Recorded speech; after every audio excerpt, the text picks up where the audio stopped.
नमस्कार। हमारी health awareness श्रृंखला health for all disease for none में आपका स्वागत है। आज का एपिसोड है कोरोना से बचने के सभी उपाय।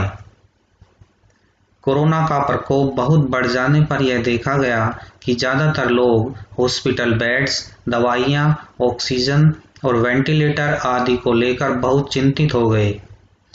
बीमारी होने के बाद उसके इलाज के बारे में सोचना हम सभी की मजबूरी है, लेकिन अगर हम सभी लोग पहले से सतर्क हो जाएं और बीमारी होने से पहले ही उसको रोकने के प्रयास करें तो बहुत कम प्रयासों और कम खर्च में ही बीमारी से बचा जा सकता है और स्वस्थ रहा जा सकता है।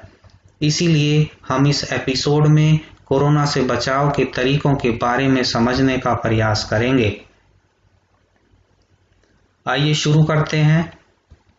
एक पुरानी कहावत है, prevention is better than cure, मतलब इलाज से बचाव ज़्यादा अच्छा है। इसी कहावत को चरितार्थ करने के लिए ये जानने की कोशिश करते हैं कि कोरोना से बचने के लिए क्या क्या करना चाहिए। सबसे पहली बात ये है कि डरना जरूरी है। अगर हम नहीं डरेंगे तो बचाव भी नहीं करेंगे। बिना डर के हम कोई काम नहीं करते, इसीलिए डरना जरूरी है। अभी हम लगभग 1% डेथ रेट को समझने की कोशिश करेंगे। डी से डेथ, डी से डिस्टेंस, डी से डर, मतलब डेथ और डर के बीच में डिस्टेंस आ जाती है। यह मानव का प्राकृतिक स्वभाव है। किसी गांव या शहर में एक डेथ होने पर आपको कोई फर्क नहीं पड़ता, पड़ोस में एक डेथ होने पर थोड़ा दुख होता है, लेकिन अगर किसी के परिवार में एक डेथ हो जाए तो गम और दुखों का पहाड़ टूट पड़ता है।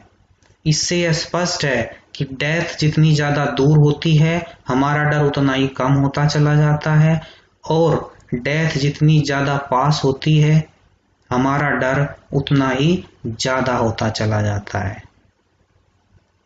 100 लोगों की किसी कॉलोनी या गांव में लगभग 20 से 25 घर होते हैं। इन सबको अगर कोरोना हो जाए तो 1 से 2 लोगों की मृत्यु होगी। इन 1 से 2 लोगों में आपका पड़ोसी भी हो सकता है और आप भी हो सकते हो। अगर भारत के 140 करोड़ लोगों को कोरोना होगा तो 1% के हिसाब से 1,40,00,000 लोग मरेंगे।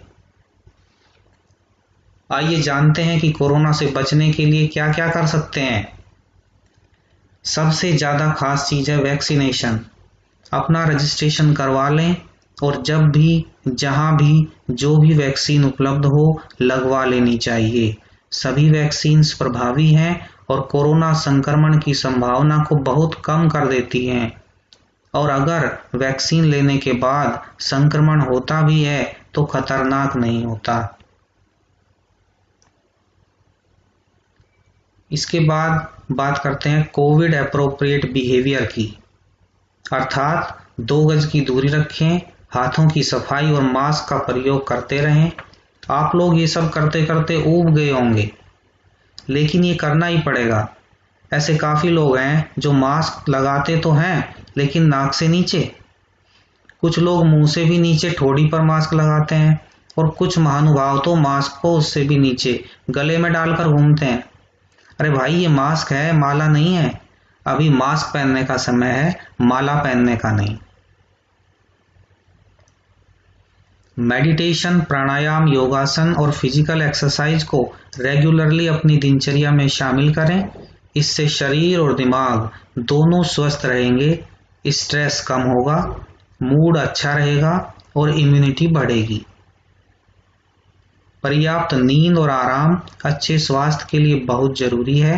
डेली 6 से 8 घंटे सोना चाहिए। खान पान का ध्यान रखें। ताजे फल और सब्जियों का सेवन करें। ताजे पके हुए संतुलित आहार का सेवन करें। खाने में फाइबर और प्रोटीन की मात्रा थोड़ा ज़्यादा और कार्बोहाइड्रेट एंड फैट की मात्रा थोड़ी कम रखें।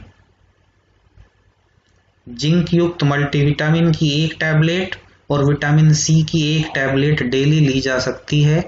अगर खाने से कोई विटामिन कम मिल रहा है तो इनसे वह कमी पूरी हो सकती है।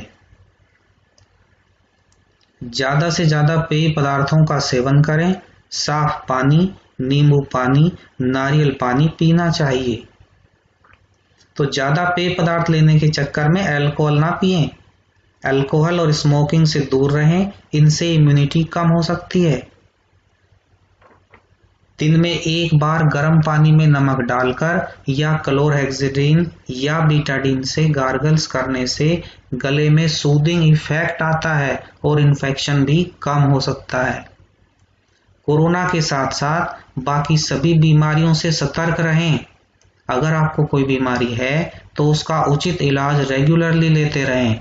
पहले से मौजूद बीमारी शरीर की दूसरी बीमारियों से लड़ने की क्षमता को कम कर सकती है। कुछ आयुष मेडिसिन हैं जो इम्यूनिटी बढ़ाने में सहायक हैं और कोरोना से लड़ने में आपकी सहायता कर सकती हैं। कुछ मुख्य आयुर्वेदिक प्रिपरेशंस हैं जैसे कि आयुष क्वाथ, गिलोय, अश्वगंधा, आंवला, च्यवनप्राश। आयुर्वेदिक डॉक्टर के दिशा निर्देशों के अनुसार इनका प्रयोग किया जा सकता है। तो इन सभी तरीकों को अपनाकर आपको कोरोना से लड़ने के लिए तैयार होना है। आपकी तैयारी की ढाल और कोरोना की ताकत के युद्ध में किसकी जीत होगी, ये इस बात पर निर्भर करता है कि आपकी तैयारी की ढाल या शील्ड ऑफ प्रिपेयर्डनेस कितनी बड़ी और मजबूत है। अगर आपकी तैयारी की ढाल या शील्ड ऑफ प्रिपेयर्डनेस छोटी और कमजोर है तो वायरस जीत जाएगा।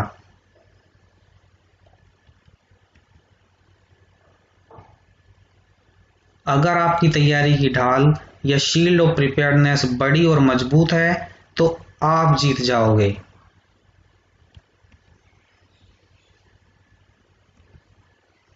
इस एपिसोड में बस इतना ही। धन्यवाद। If you like this video, please share and subscribe. Thank you.